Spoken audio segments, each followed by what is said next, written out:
Okay. First thing I want to do is I'm going to sort of hop around the last couple of slides in the presentation. We sort of ended last time, World War II. The U.S. military, of course, controlling the place, decides not to incarcerate local Japanese.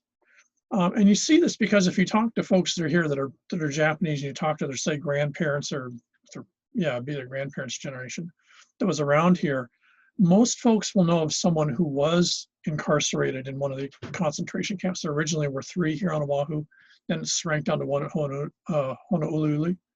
But by the time it was actually set up and running, it had about 4,200 people, and that dropped down to under 3,000 pretty quick.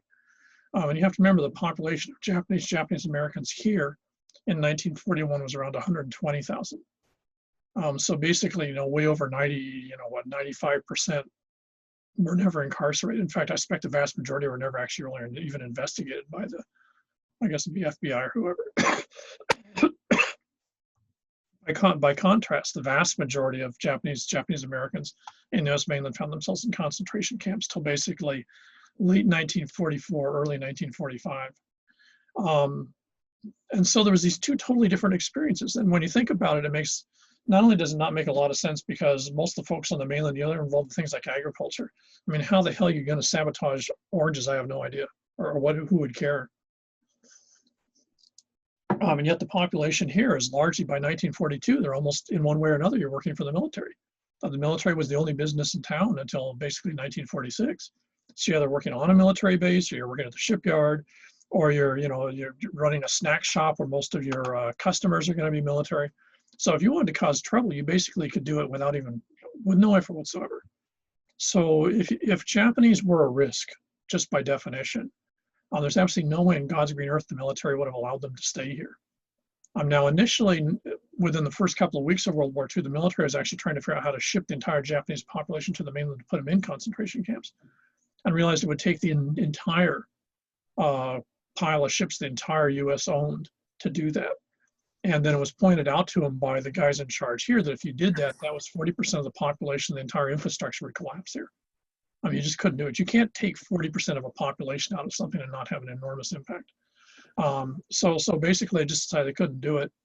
And the interesting thing is, by I think it's February or March 1942, they had basically decided the Japanese were no risk. They had actually investigated rumors that, in the mainland, not here, but in the mainland, there were absolutely fascinating stories going on of, Japanese workers out in the cane fields cutting arrows to show the Japanese bombers where to get to Pearl Harbor. I hate to say it, but if you're flying a bomber and you need someone to cut an arrow on the ground to tell you where you're going, you got issues. Because you're eventually going to go fly back to a little tiny boat a couple hundred miles away. So, but all these rumors were just going on the mainland constantly about how you couldn't trust Japanese, how they had set up Pearl Harbor, and all this type of stuff. So on the mainland, that view of the Japanese, which is just sort of it's sort of now a shrunk version of the Yellow Peril movement. Now you focused on a particular group.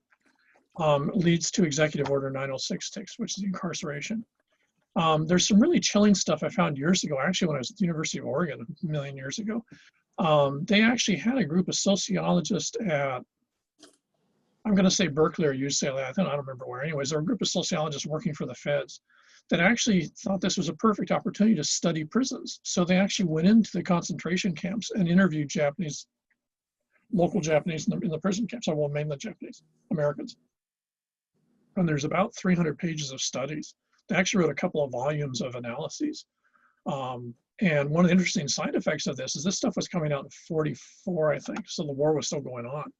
One of the things that most of these guys actually mentioned is they couldn't, when they were doing the interviews, is they could not understand what these people were doing in concentration camps. So even, academics that were working for the Department of Defense couldn't figure out what purpose the camp served. And you have to remember when you're talking concentration camps, it's exactly what it sounds like. You got barbed wire. If you get too near the barbed wire, it's shoot to kill orders.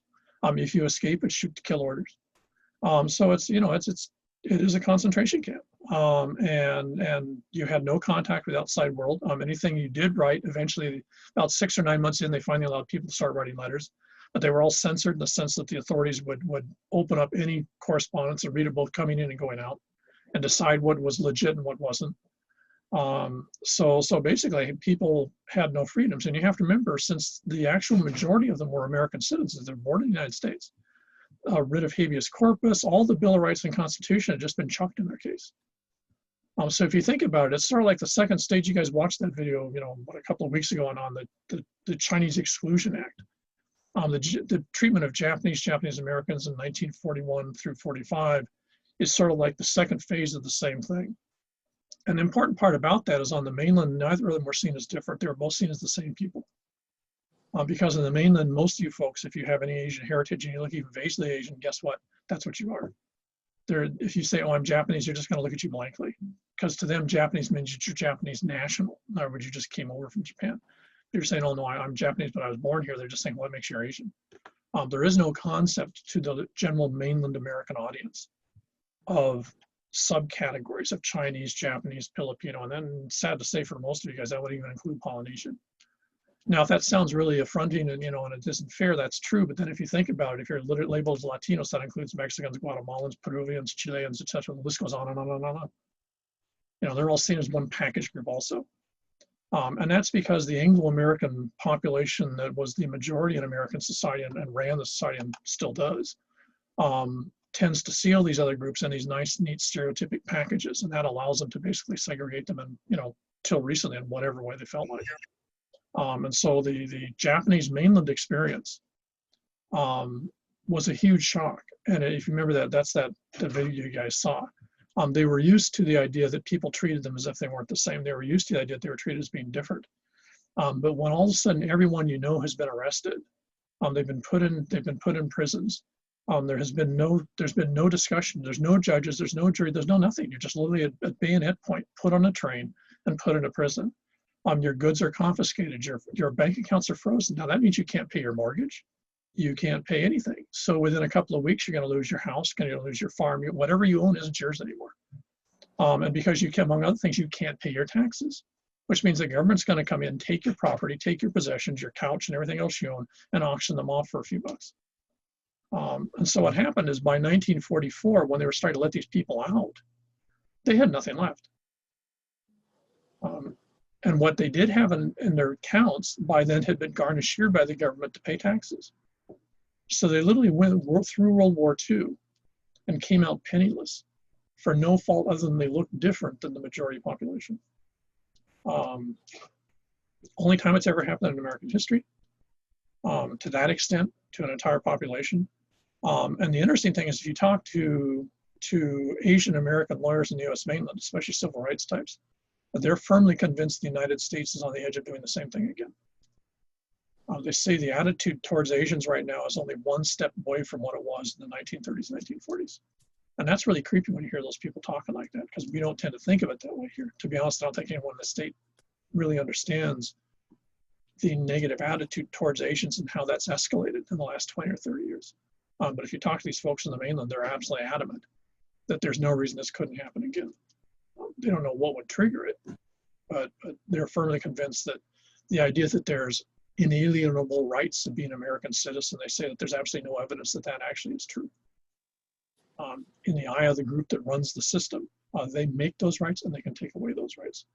Now, this had an enormous impact on the Japanese. If you remember in the video, that's why the suicide. But even more importantly, what this means is on the mainland, Japanese Americans, and in fact, by context, almost all Asian Americans, have been just flat out told by the majority power population, we don't care what you do. We don't care what you act like. As far as we're concerned, you're never going to be the same as us. And in that context, we reserve the right to do to you whatever we feel like it. And it doesn't matter whether you've got rights or not, because as far as we're concerned, whatever we've given you, we can take them away. And so what happens is, especially to Japanese Americans, and I know some good friends of mine are actually from Sacramento area, and they went through this. The parents' generation were the ones in North, were little kids and found themselves in concentration camps at the age of like 6. And their family lost everything. And in that situation, what happens is your defense can be one of two things. Either you can try to burn the place down, and that ain't going to happen, because you have to remember these are only like 100,000 people in the entire western part of the United States. Now, I don't know what the total population was of, say, the West at that time, but I can guarantee that's an incredibly small percentage. So, like, maybe 1 to 3% of the population is not going to make change, because the rest of the population doesn't want it, doesn't care.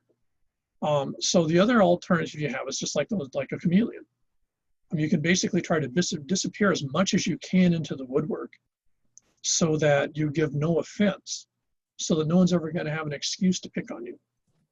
And that's what Japanese Americans do in the US mainland. They become the stereotypic good citizens. If they're in school, they're the best students. If they're working at a job, they're going to be the most diligent. They're going to vote at every election. They're going to be more than anyone else. If there's a 4th of July ceremony, they're the first one to put a flag up. You're going to see nothing in their houses that represents anything Japanese.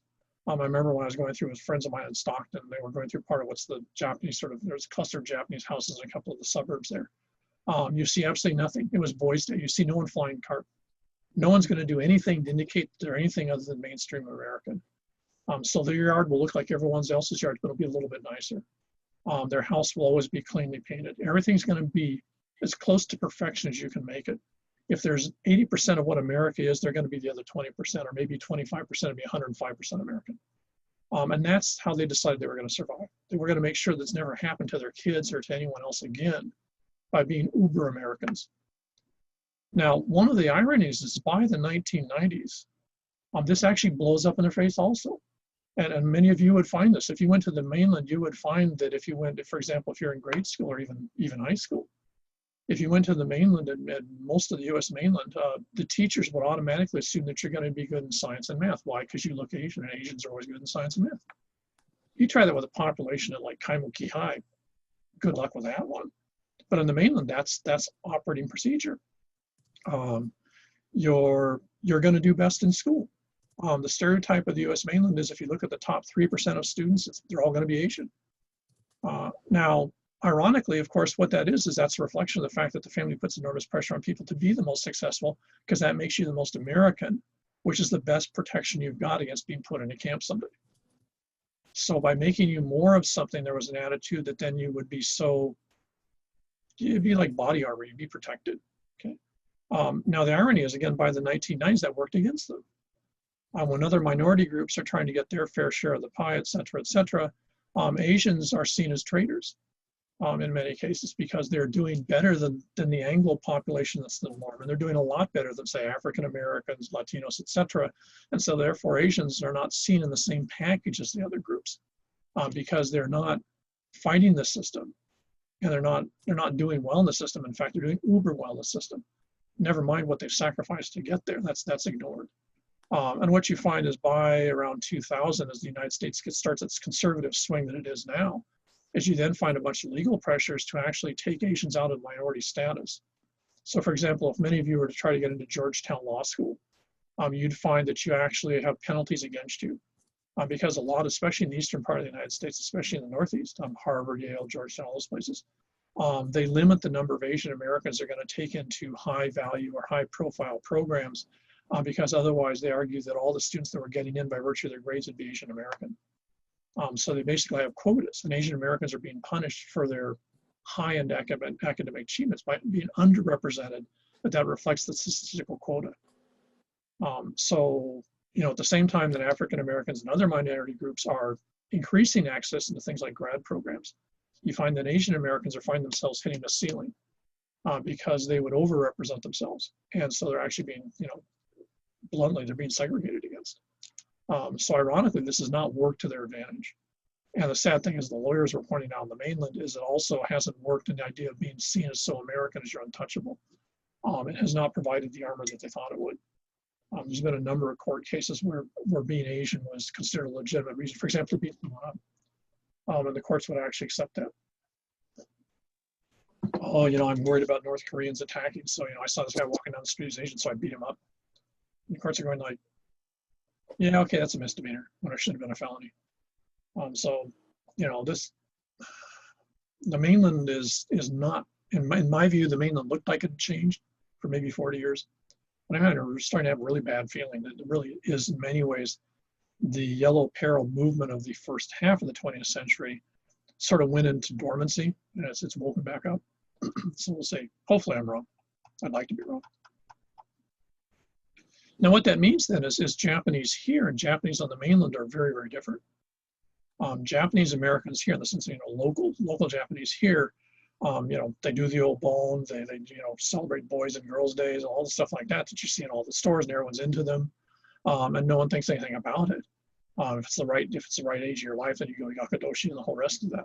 On the mainland, you don't see that. You will not see Japanese Buddhist churches on the U.S. mainland. What you'll see is Protestant or Baptist churches that have, if you look at the population sitting in the pews, might have a lot of Japanese Americans, but they will not have Japanese language services. They will not have anything that indicates there's any Japanese in that population. If you drive down that neighborhood, you're going to have no clue.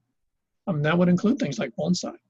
They're not going to have anything in their front yard that would give anyone any hint that they're not the same as their neighbors. So the enormous pressure on the U.S. mainland, which has now become norm, which is to disappear into American society, is exactly the opposite here, where the Japanese experience here was radically different and has become ever more separated from its mainland counterpart. And I would argue at part that's actually, if you go back to the Jameson Massey cases, it's not that the cases made things happen, but the cases were like, well, I'm diabetic. So, for example, if I get a test and it says, oh, my sugar rate's gone up or what, I can't remember what they call that stuff. But anyways, whatever it is, then I got to behave myself and I can't eat stuff. Well, the test didn't make me sick. Okay. What I did made me sick, or what my body does makes me sick. The test is just an indicator of that. The Jameson and the Massey cases were indicators. They're just like a blood test. They were an indication of the system here. And the difference with the U.S. mainland is, one, there wasn't a Jameson or Massey case. As I mentioned, before, in the Massey case, the general consensus on the mainland is whack the rest of them. So if anything, it crystallized the idea of Hawaii being a dangerous place of others. The Jameson case and then the Massey case here did exactly the opposite. It was like getting your blood test results, and all of a sudden it says, oh, you're sick. Everyone's going like, holy crap, now what do I do? So, situations can be seen in one of two ways. They can either be validators of behavior, or they can be warning flashing lights that maybe you got to rethink that behavior. And that's what those were. So they made an enormous difference. So when we go and look at things like Japanese values, you still find some of these embedded in Japanese Americans in the U.S. mainland. But they tend to be very hidden, and in many cases, they're not particularly strong. Certainly not like they are here. It's very typical here. I think at least 4 or 5 of my friends' families, where we call them samurai. They've been here since the 1880s, especially true of 2 families I know in Kauai. The family still speaks Japanese at home.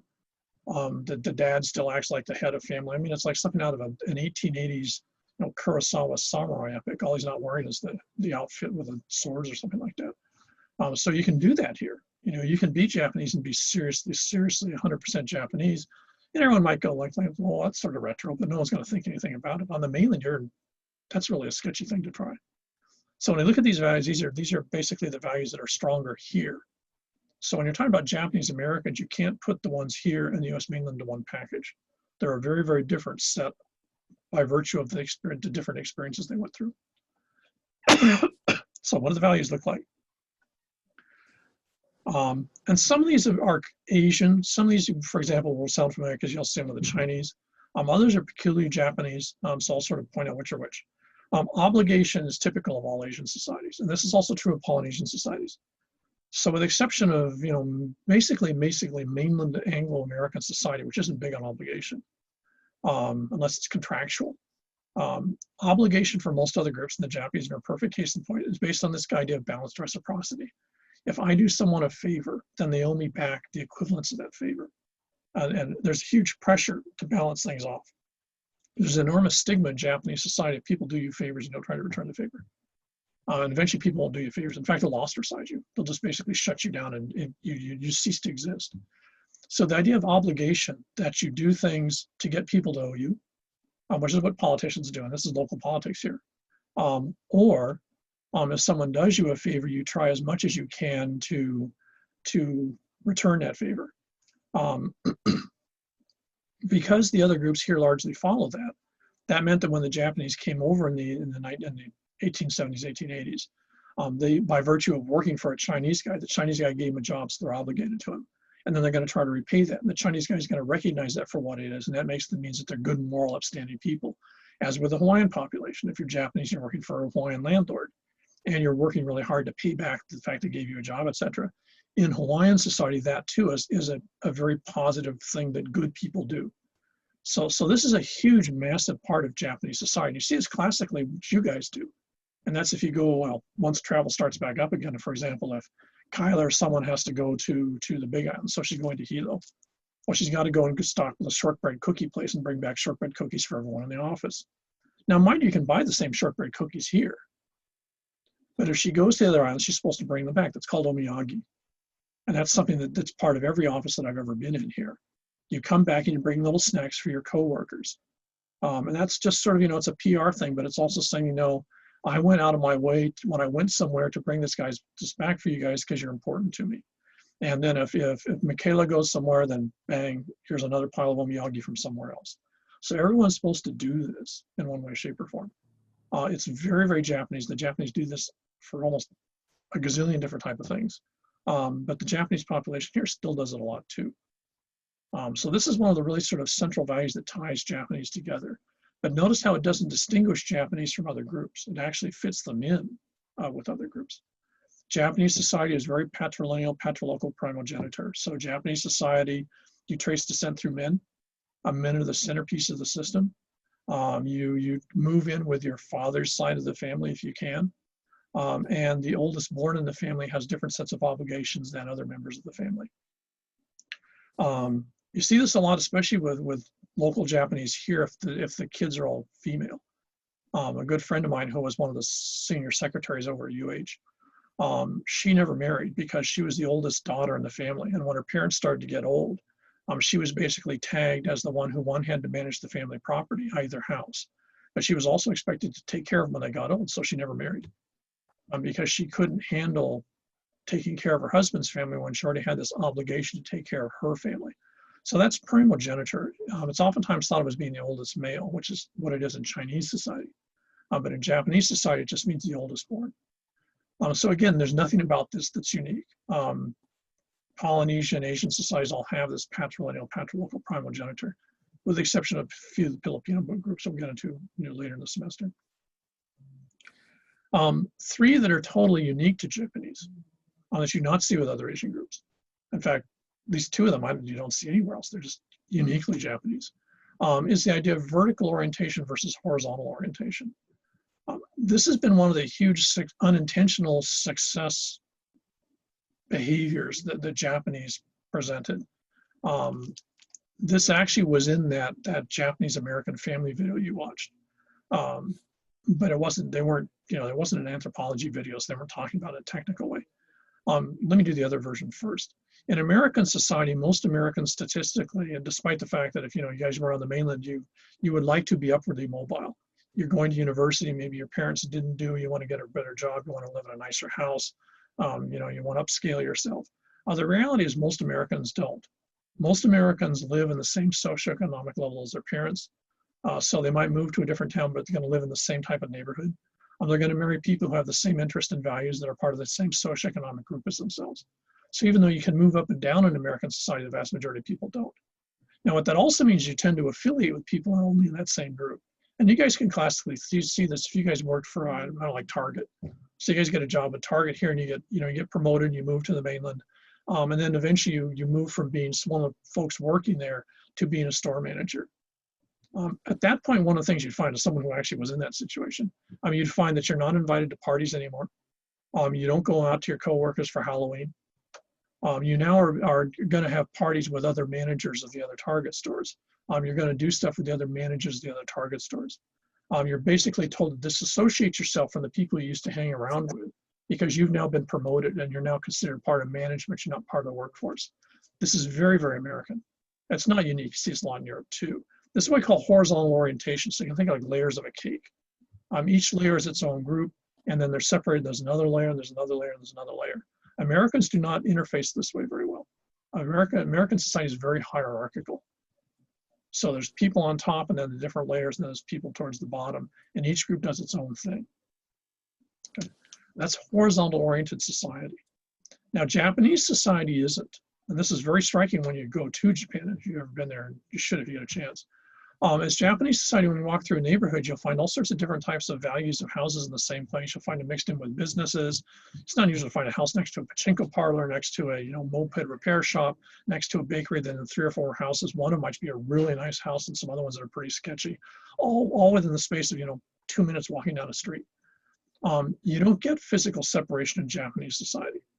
What you get is neighborhoods important. So in Japanese society, the people that you grow up with, the people in your neighborhood, are actually the group that you identify with. It's not how much money they make, it's not what type of job they have or anything like that. It's literally, are they your neighbors or not? And that becomes more important than this layering that's a big thing in American society. This is what we call a vertical oriented society.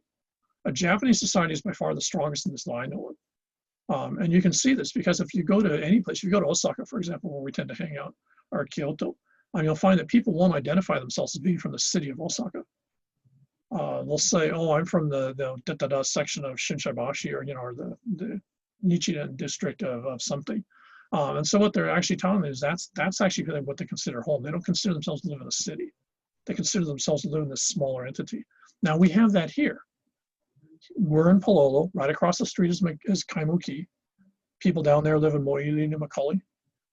There's Makiki. There's all these different neighborhoods. There's Waialaikahala, Aina Haina, Hawaii Kai. That's a very Japanese way of identifying things. They're all within the urban center of Honolulu. And to folks on the mainland, you'd be from Honolulu.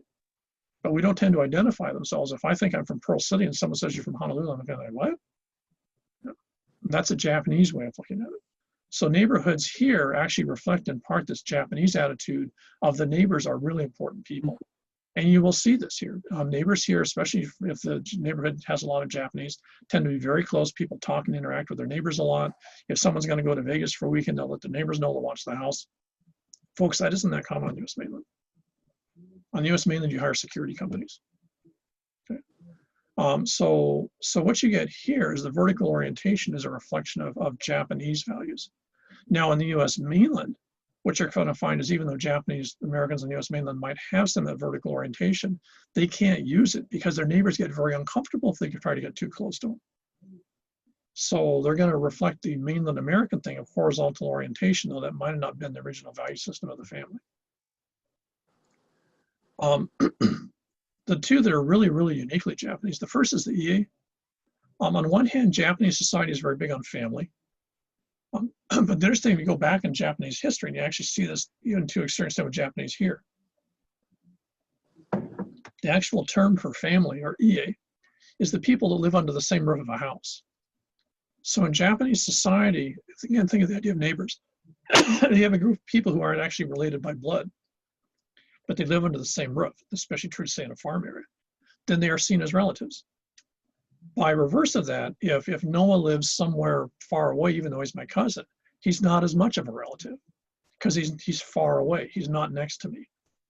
So in Japanese society, interaction, talking to people, interacting with people, doing stuff to people, just even visually seeing them, is the centerpiece of being part of the group.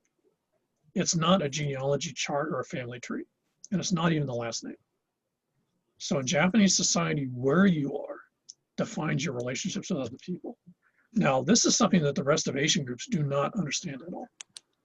And to be honest, Polynesian groups don't understand it either, because all those other folks tend to be so heavily focused on family. What's your family name? Who are you related to? In fact, I saw that when I did that thing Sunday for St. Louis schools. Both Emmett and Ty, the first thing you do is you basically say who all your relatives are. And that defines who you are. In Japanese society, you'd say where you're from, and that defines who you are. So they're going to use last name, just like their other Asian counterparts, but they see the idea of the group as being a very radically different thing that's unique to Japanese, as far as I know. Certainly not true of Okinawans, Koreans, the other groups. Amai is the other one. Amai is a thing that we've been working on for emotional support groups and still struggling with it. Amai is a really interesting Japanese term. It's oftentimes translated as indulgent love, which is a terrible translation, but English is a shitty language to translate anything from as far as I'm concerned. It works a lot better in French, but I'm not going to bother with that. Basically with Amai, what you're talking about is in Japanese society, you have to have emotional relationships to have social relationships.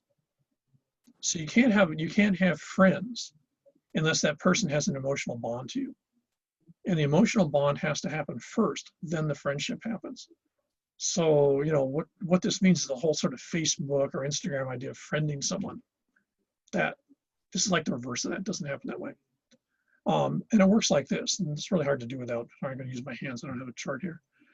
Basically, for any situation, any two individuals in Japanese society have a unique relationship. No one in Japanese society has the same relationships as anyone else, even if you were twins. So in Japanese society, everyone is a very unique individual, and there's no one else like them. And everyone builds their own social relationship network. It might be enhanced or encouraged by other people around them or family or something, but it's always their own relationship. So Japanese are actually, despite the fact that we tend to think of them as always being this very packaged together corporate group, as Japanese, and I would argue, are actually more individualistic than Americans are. And the key part is with the concept of amai. You need amai to have a social relationship. If you don't have amai, you do not have a social relationship. And so in that situation, amai looks like this. For any situation, I don't know, I'll pick on Sarah. So if I'm here and Sarah's here, okay, I'm tired of picking on, okay, I'm going to pick Jared and Sarah. Okay, you two are here.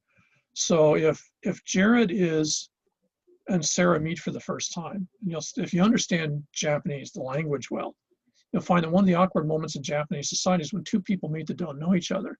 They have to figure out who's going to be senior and who's going to be junior. So in that situation, we'll say for some reason, since you guys are alphabetically here, Jared's going to be senior and Sarah's going to be junior. They're going to figure that out based on where they're from, where they work, whatever criteria they tend to pick. And the way they're going to find out is initially they're going to be very polite, and then all of a sudden when they start talking to each other and they get more casual in the conversation, they're going to start using true Japanese. And in true Japanese, there's always differences based on the rank of the other person. So in real Japanese, you don't have rank neutral Japanese. In fact, they call that flat Japanese or school Japanese. In Japanese society, the minute someone's talking to anyone else that they know, you can immediately, just by listening to that conversation and the way that they prefix and suffix the words, you're going to know who's senior and who's junior. Japanese can't operate unless they have that sorted out. Japanese in any situation have to know who's going to be senior and who's going to be junior. Now, if you ever go to Japan or you deal with Japanese, this is the reason for the business card. The business card will have your name on the back because no one cares who you are. But what it's going to have in very large titles is what's the name of the company, what's the position you have in the company, and what part of the company you're in. And what you very quickly do is you look at that before you talk to the person.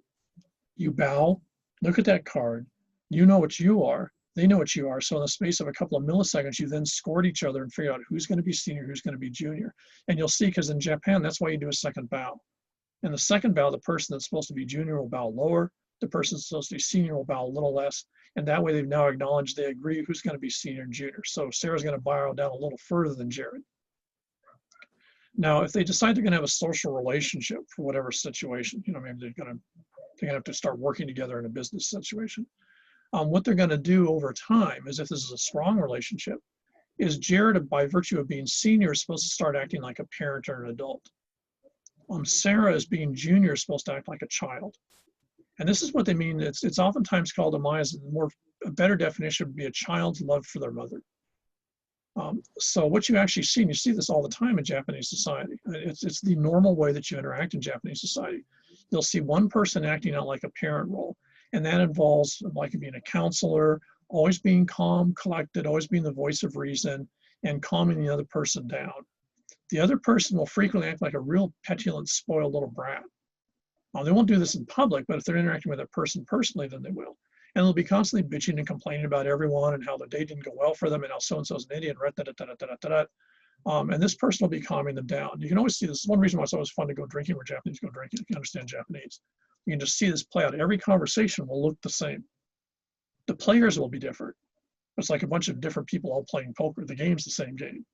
And the way you play the game is always the same. In Japanese society, you have to figure out whether you're the junior part of the relationship or the senior part. And when you do, there's a set of very clear fixed behavior patterns that the two have to follow. So what the senior does is the senior gives support, emotional support, whatever that person needs. The senior never criticizes the junior, so they're never going to get in the junior's face and say, you know, that was really stupid. Why did you think such a stupid thing? That person's not like that. You're never going to hear them critique this person. They're always going to be, yeah, that's too bad. You know, I don't understand that. Always supportive. And this person over here always gets to do, and so they get to just dump on whatever it is that's got them agitated. And having been in these, in fact, I'm in these relationships, what it means is you find out more about this person than you ever want to know. If you're the senior in a relationship, you end up knowing more about the junior in most cases than you would if you're their psychiatrist. Because in Japanese society, when you have that relationship, it's 100% trust. The person over here can tell this person anything and everything they want about anything. And half the time you're sort of like, you know, I don't know if I want that. So in that situation, that's how the relationship works. Now, then the question would be is what's this person get out of it? Because remember, this is a unidirectional relationship. So this person can't complain to the junior. The senior can't go, oh, I had a shitty day at work and da. That person doesn't want to hear it because that's not how the relationship works. They're the one that gets to complain, but they don't have to hear complaints. This person has to support, but they're not going to get support from the junior. So what they get out of it is loyalty. So if they say, you know, yeah, I know that should really get done. Oh, I'll do it. You know, no hesitations, no questions. And so that's the trait. It's a unidirectional relationship. This person gives support, emotional, social, whatever. And this person gives unqualified loyalty. But the main thing here is there's 100% trust that these two people totally trust each other. Nothing's going to go out. They're not going to post this on their, you know, TikTok or Twitter feed or anything like that. This is entirely only between those two people. So it's probably closer. I would argue that a typical of my relationship with Japan is closer to an American marriage. And Japanese will have a number of these. Most Japanese, I would say, will at least have 10 to 25, 30 of my relationships during their, you know, a normal time. So that's how Japanese operate. It's entirely trust-based, it's emotional based, and it's not based on pragmatics. Would this relationship be a good idea? You know, so it's not going to be in a calculated way. It's based on this idea of emotional social bonding. And it only works with other Japanese because you have to have this idea of someone who understands the consequences of a lie. Now, in modern Japan, like in my case, if you obviously do understand the consequences, then people will drag you into it, and something, in my case, kicking and screaming, you find yourself in a way you want to or not. Because that's the only way Japanese can relate to other people. Japanese can't have friends unless there's a lie. They don't have any model of friendship other than this one. So this makes this totally uniquely Japanese.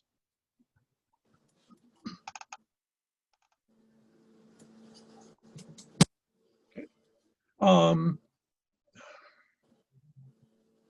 Yeah, most of the rest of these are sort of, well, actually, yeah, there is one other one that's totally Japanese. And that would be this idea of visible, non-visible power. In Japanese society, there's an incredibly strong attitude that there's two types of authority or status and power. There's the person that has visible status and power. So for example, the Japanese prime minister or the emperor, and then or a CEO. On the other hand, there's the people that actually do stuff. Now in American society, we love to see the two as the same thing. And Trump's a good personification of that because he likes to play that role. It's the person who's visibly in power and makes all the decisions type of spin. And that's very much the American spin. That's the classic image of the CEO or almost anyone, even in non-for-profits, the person that does both of those things. In Japanese society, they're considered to be opposites. They're like negative and positive poles of a magnet, and you can't do both of them. In Japanese society, if I have visible power, then that means I don't actually make decisions. That means that someone else like, I don't know, like Kyla or someone is the one that actually makes the decisions. So she's not the visible person in charge, but she's actually the one that makes all the choices. I'm the person that, you know, opens stores and kisses babies and stuff like that, but I'm actually not in charge of anything. This is one reason why Japanese companies and the Japanese government have huge troubles when they deal with folks like Americans or Chinese. Because in American Chinese societies, there is no thing of visible, non-visible, there's just visible power, and visible power is the power. And if you go and deal with Japanese, you very quickly realize the folks that are in charge, who are visibly in charge, really don't make decisions. They expect the folks underneath them in the next rank, so like the VPs. If you want something done, you go talk to the VPs. You don't talk to the person in charge because in many cases, they won't even know what the hell you're talking about. Their job is to look good. They're like a PR front, and that's their job. And in Japanese society, that's what you do. But if you have that job, You can't have the decision-making job. Now in the family, you see this with male and female roles, or more accurately, maybe mom and dad roles. Males and fathers, all that type of stuff in Japanese society are the visible power. Now you don't see this much with the generation under like 30, 35 years of age. But if you go to Japan and find anyone over the age of 40, if there's a couple walking around, the guy will be walking in front of his wife. Or if it's coworkers, the male coworker will always be in front of the Japanese female coworker. And that's visible power. In Japanese society, males are very visibly in charge. The irony is, if you realize very quickly, if you look at a Japanese household, it's the women that run the household. Most Japanese guys, even as today, have no idea how much money they make. The company sends it to their bank account. The bank accounts are run by their wives or their mom. And they have their debit card, and they actually have a separate account. So they don't have access to their main account. They have a separate account, which their female member of the family puts money in. Most Japanese males over the age of 25 are still given allowances by either their wife or their mother. So they don't handle their own finances. And most Japanese, if, for example, a Japanese guy went into a car dealership to buy a car, they would say, oh, yeah, okay, can you bring your wife back to help you sign the papers? Because she's the one in charge of the financial stuff. So Japanese guys are seen basically as large children. And they're not very responsible. Women are in charge of finances, rearing the kids, et cetera, et cetera. So the mother-child bond is incredibly strong in Japanese society. And that's where the my relationship originally came from, mothers and kids. And it's still the most powerful relationship in Japanese society. Now, among other things, this means if you marry into Japanese families, good luck, because that's the relationship you put up with. Spouses are never going to be as powerful as the mother-child relationship. So the idea that you can have a married relationship in the family is sort of abstracted from that. That ain't happening. It's true of all Asian societies, but in Japanese society, it will be this idea of this visible, non-visible power. So men, anytime you see someone who's visibly in charge, Japanese society, or even with local Japanese, don't get carried away with that. That doesn't mean a hell of a lot. The first thing you want to do is investigate and actually figure out who's actually calling the shots, who's actually making things happen, versus who's getting seen, who's talking to the press, or who's doing media releases, and who's kissing babies. Those folks are generally not the people in charge. And this is, of course, our classic local politics here. That's local politics to a T. Japanese, of course, are a major part of the local political scheme, and that's you see this visible, non-visible power all the time here. That's the way we do stuff. We've taken that from our Japanese heritage. As with almost every other group in Asia, there's a real tendency to avoid direct confrontation. Asian societies tend to be incredibly high on etiquette. And the reason is very simply, and you have to remember this is actually true in most societies. In most societies, the rule of law, one, is very recent, and two, no one takes it really seriously. In Europe, they do in some places, but you go to some place like Spain and Italy, and the rule of laws are like pretty sketchy in terms of its power. The United States is about the only place I can think of, except maybe with the exception of England, even that's not quite the same, where the idea of rule of law is supposed to be dominant. You can't make me do something if it's against the law, or I'm going to do this because I got rights. Classic American thing you hear all the time. I got rights. In most of the world, they hear that statement and they just think Americans are mental. It would never occur to them that it was a legitimate argument. And in the Asian world, this includes all the Asian populations and also all the Pacific Island populations, whether Polynesian, Micronesian, whatever. The legal system, one, is a recent introduction, and two, is always subordinate to power. So the Japanese have had a legal system for 8,000 years. They've had a lot longer than anyone else has had. But it's always been subordinate to who's in charge. So the legal system was always used as a justification for something that you wanted to have happen, but you couldn't use it as defense. Okay. So in Asian societies, when you're interacting with other people, you have to behave, because there's no way that you can say, you can't touch me because it's the law. They would just look at you, they just fall over on the ground laughing. Okay. And Japanese society was probably the quintessential until 1882. If you were in Japan, so that's the period of time when you have to remember, if you're Japanese, that's when your great-great-grandparents came over here, was in that period. If I'm samurai walking down the street and I decide that I got this brand new sword, I want to see if the bugger works, I can just walk up to any of you if you're lower ranked than me, take that sword out and kill you there on the spot. I then have to pay your family a small amount to bury your body, and that's it. There's no consequences to me killing you for the sole reason I wanted to see if my sword works okay. So in that situation, you can't say I got rights because I will have already carved you up into 3 pieces. You're gonna look like a hula chicken, and no one cares. So that's typical in Asian societies. It's also typical Pacific Island societies. It's very true in the Pacific even today. Power and authority is what it is, and the legal system is sort of an adjunct to that. No one takes the legal system seriously per se. And so in Asian societies, etiquette was absolutely critical, as it is in Pacific Island societies, because etiquette made sure that you didn't piss anyone off, since that was the only guarantee something wasn't going to happen. You can't say you can't touch me because it's against the law. Even in Japan today, that doesn't work. Even in China, it sure as hell doesn't work, and it doesn't work in Korea. And to a large extent, it doesn't work in the Philippines. Okay?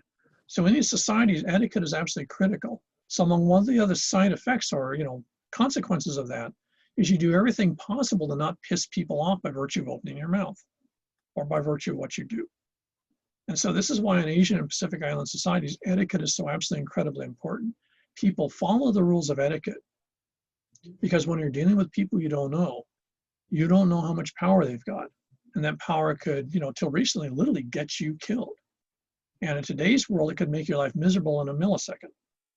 So you don't poke things that you don't understand just to see what's going to happen, because you've got no defense. You can't say, I didn't mean it, or I'm sorry, because they're not going to give a shit. You're toast. So avoiding direct confrontation is how you do things. It's very much a part of Polynesian societies. I mentioned that before. And in Asian societies, it's even more so. And this is why when something goes wrong here, people don't talk about it in public. This is why in the Jameson case is a perfect case in point. Fukunaga gets hung. Everyone's all pissed off here, except for the Ho Chi printing up the stories. No one goes and marches. There's no big, thousands of people marching down the street, waving things and confronting authorities and say, you got to fix something. There's no visible evidence that anyone's even bothered. Same with the Massey case. Kahawai's whacked. And you don't see thousands of people walking around, whacking Marines or killing Navy personnel or burning police stations or anything. You don't see anything that indicates that anyone cared. What you're going to see is behind the scenes, everyone's pulling strings, everyone's being all agitated, everyone's doing stuff to make stuff happen, but they're not going to make a direct confrontation because a direct confrontation means that nothing will happen. And that's pretty much all the groups that live here. But for folks from the mainland, this becomes a really distressing situation because they see things that are bad or corrupt, and they're sort of like, dude, you guys know this, and why aren't you doing anything about it? Well, because it's not a march and wave signs type society. It's a avoid direct confrontation. Doesn't mean you don't get stuff done, but it's not an in your face, you fix this now or else I'm going to bust your ass type thing. And that, of course, what that means is that approach goes over incredibly poorly here, which is one of the huge distinguishers between the concept of haole. Haole very frequently here involves someone who is very aggressive, very verbal, very in your face, and very sort of aggro about getting what they want out of a situation, which is antithetical to this whole sort of value pack. Situational versus generalized morality. And again, this is probably one of the key ones. You guys have got to understand this because you guys are going to be living somewhere else in the world at some point in your life, probably very soon. Very few places in the world operate off of generalized morality.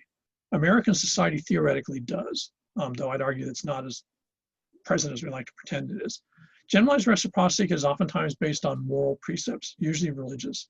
So the 10 Commandments, thou shalt not steal. I don't remember what the other ones are. We'll say just thou shalt not steal. Okay, so that would be a generalized morality. So that applies all the time. And you see this in the American legal code. You can't steal stuff. If you nick stuff, that's, you're going to get arrested. That's a crime. In most of the rest of the world, people operate under situational morality.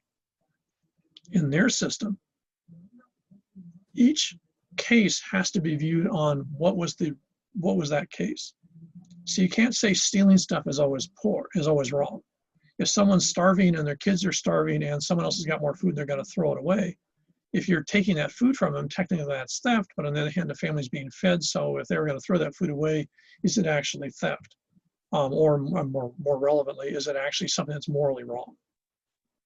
So situational morality means, just like it says, every situation has its own set of moral guides. You can't universally say this is always bad. So, killing someone is always bad. A situational morality would say, in that situation, killing that person is bad. In another situation, it might be good. So these are the two different systems. American society is very heavily based on generalized morality because that's the Anglo-American ethical system was brought into the colonies and became the Bill of Rights and the Constitution.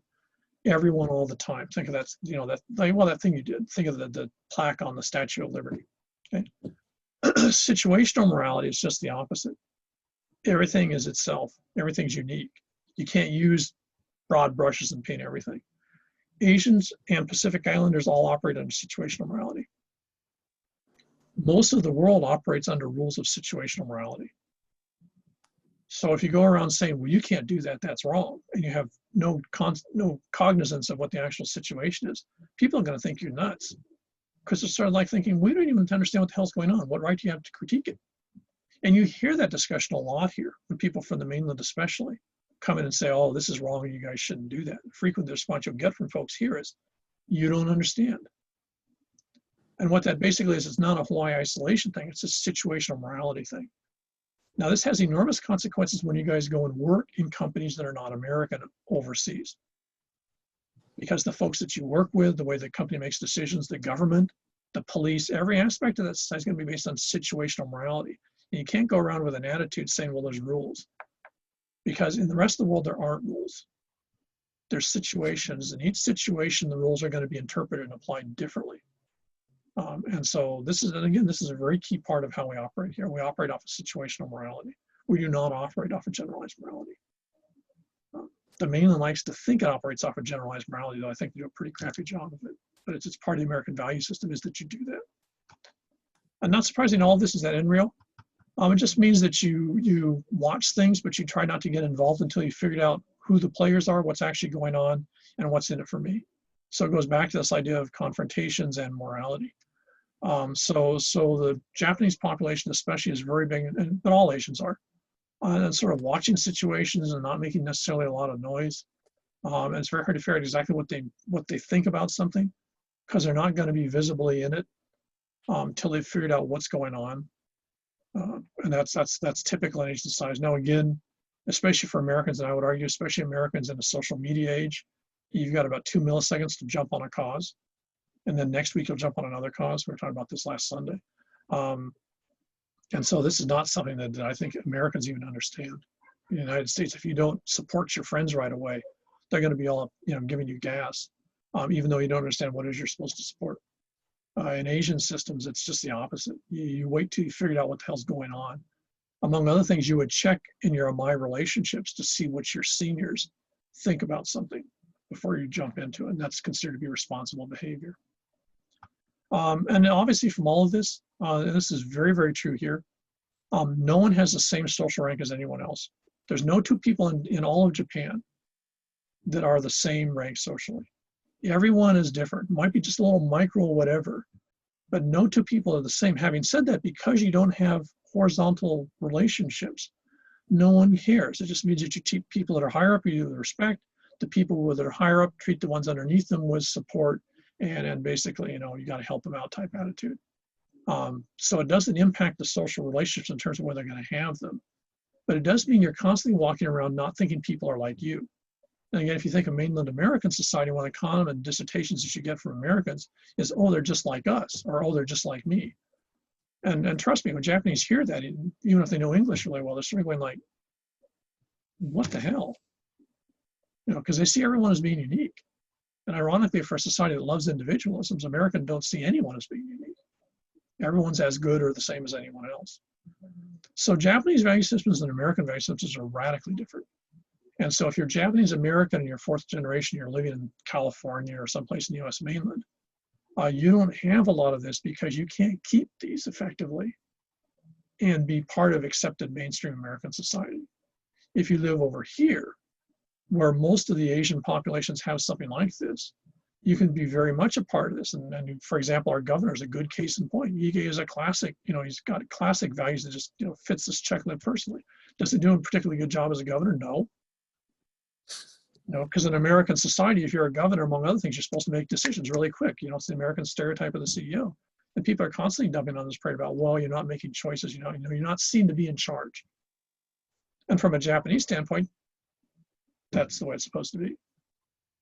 So this doesn't necessarily play out even necessarily particularly well here, depending on what the scenario is and what the situation is.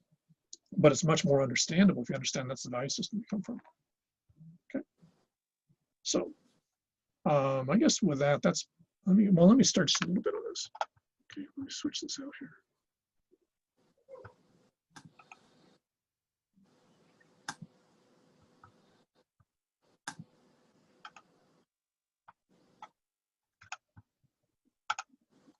Okay, I segue really quick and I'll at least get over the overview of the next two groups. The next two groups I want to look at are Okinawans and Koreans. What just happened here?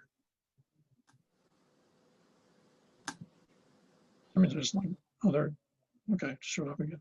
Can you guys see the Google Earth thing? Did it show back up? Oh, okay, that was bizarre. So here's Japan. It's Japanese, what Japanese call their home islands. Southernmost being Kyushu. Now, down here is the island group of Okinawa, or Okinawa-jima more accurately. That's this island group here. Here's what's now called Taiwan, used to be called Formosa. And here's China, and here's the two Koreas. Now, until the 1500s, these islands here were actually controlled by China.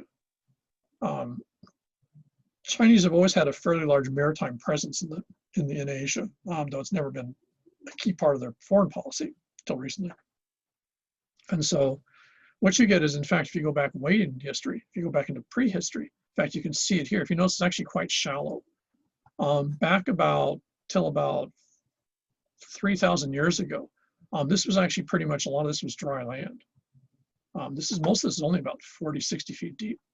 So all this is basically, you could walk from mainland China to what's now Taiwan. And you could basically, this was one island, this was one island, this is one island, and of course Kyushu was a lot larger. So basically you could just sit on the back of a log and paddle from Taiwan through over to here and end up in Japan. Now the reason this becomes important is we know from genetics and from linguistics and stuff that the original settlers in Japan actually came from this area. They came from the Fujian region of China. They were part of the groups that became the Aboriginal populations hundreds of thousands of years ago in Taiwan, and eventually then migrated up this way and became the first settlers in the Japanese home islands. So the actual original Japanese were from this area. So in large part, you could argue they were from Taiwan through Okinawa to Japan. Now that is actually the population that are now called the Ainu. So by the 1500s, they're pushed and they're now in reservations just like Native Americans in Hokkaido only. Much later, thousands and thousands of years later, populations from what's now Manchuria, North Korea, come in and jump across the Tsushima Straits and they settle in Japan. So the folks that are ethnically Japanese are actually the second wave of migrants or immigrants. The first wave of immigrants get pushed out by the second wave and become the Ainu, who look very Siberian. So ethnic Japanese aren't the original Japanese, they're the second Japanese. Now, of course, they see themselves as the only Japanese. So one of the side effects of that is if you actually point out, for example, in Japanese textbooks, if you're in high school, you're not going to hear that what I just told you. Japanese school texts for public schools are that Japanese are the first settlers in the Japanese islands, that there was no one there before, which all the archaeologists know is wrong, but you're not allowed to print that in Japan, not for public consumption. So in that situation, what you have is the relationships that this area here had with Taiwan and coastal China were central.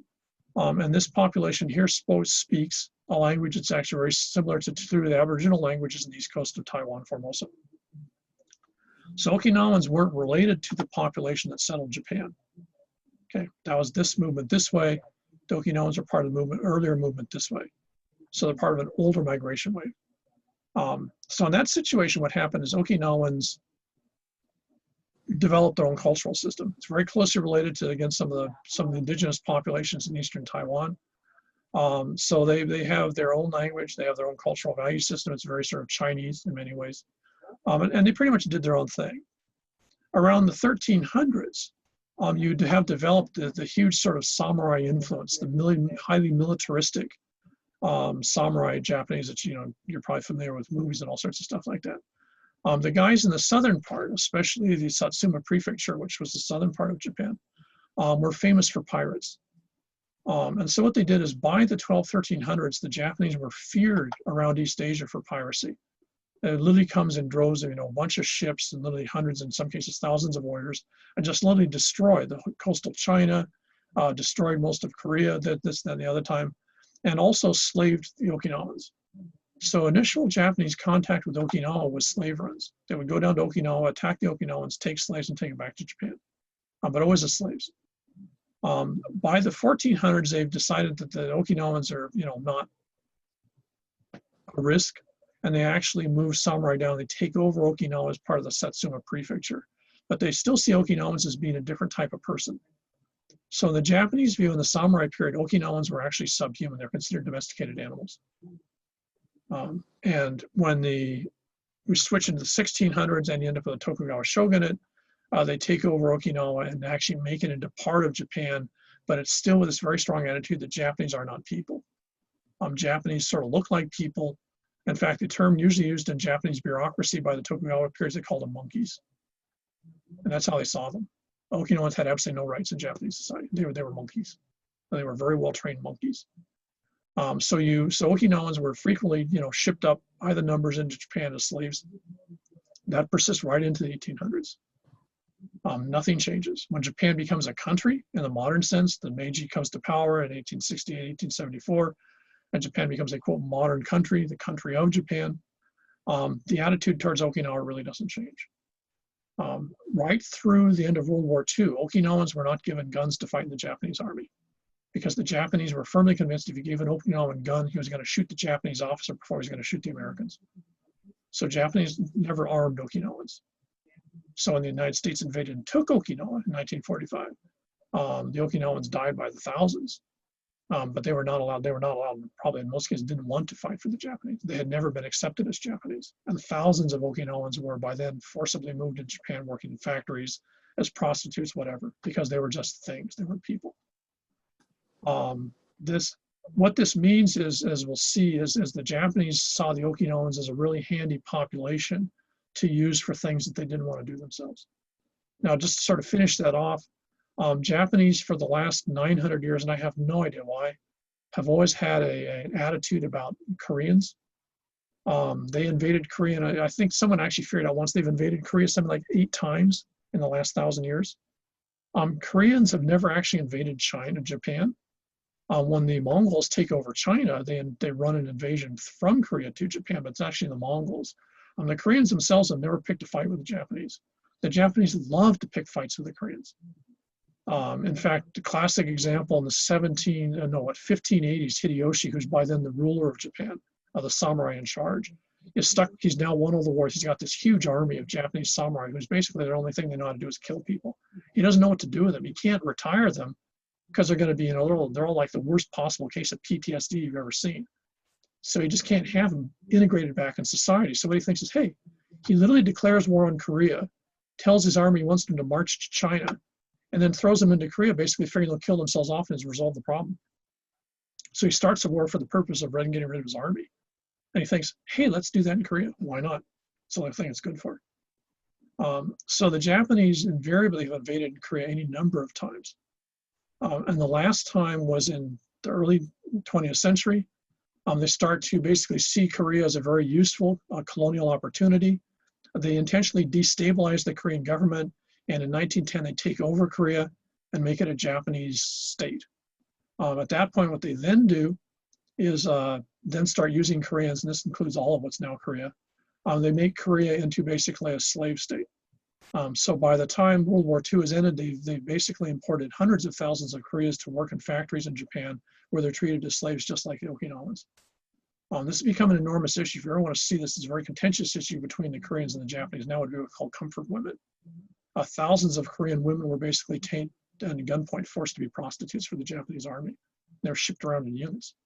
Like the Okinawans, the Koreans were heavily used by the military, but always as support. They were never allowed guns because the Japanese were firmly convinced, I think legitimately, that if they had a gun, the first person they were going to use it on was a Japanese.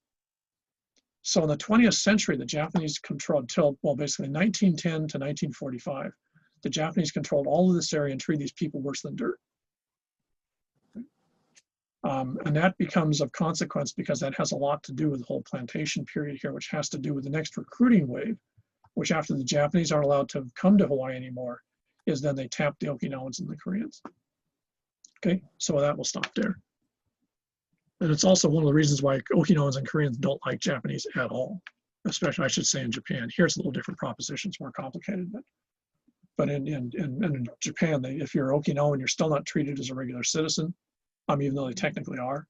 And if you're Korean, you could be third generation born and raised in Japan as Korean. In fact, your parents could have been brought over in the 30s as part of the slave thing. And you're still not going to have a Japanese passport. You have a different passport. And you still have to report to the Japanese government every year to say where you live and what you're doing. So you're basically a foreign alien, even though you're third generation in Japan. Japanese are pretty trippy.